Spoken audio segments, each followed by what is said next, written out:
Before I applied for the New Directions Fellowship, I was already starting to work on the banjo project, but really just beginning. It was kind of a dream of mine to write something about the banjo, but I didn't know what form it would take.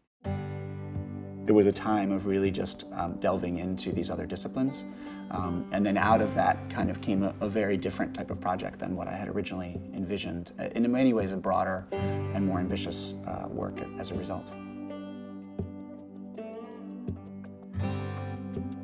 Music in the Afro-Atlantic world was always a really central space for articulating a kind of different vision of things, right? There's all these restrictions often placed on music. The master class didn't necessarily want people to gather and play music, but I think that's partly because, like religion, it allowed people to sort of imagine a different kind of world, to connect in different ways.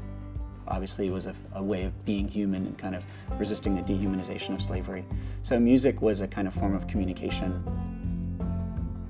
Today, I mean, that's the foundation for the kind of music that's really listened to all over the world, right? This kind of Afro-Atlantic music is at the basis of much of our culture today. The beautiful thing about the New Directions Fellowship is it really just allowed me to sort of stop, in a sense, and go back to school and sort of say, I don't understand how you think about these things, right? And to discover this whole world of other approaches.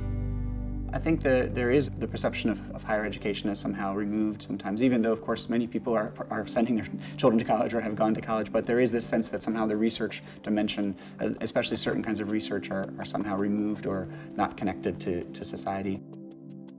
In the wake of the New Directions Fellowship at Duke, institutionally, I founded something called the Forum for Scholars and Publics, which is just focused on that kind of public interface and how do we connect universities and communities and think about scholarship in a variety of ways.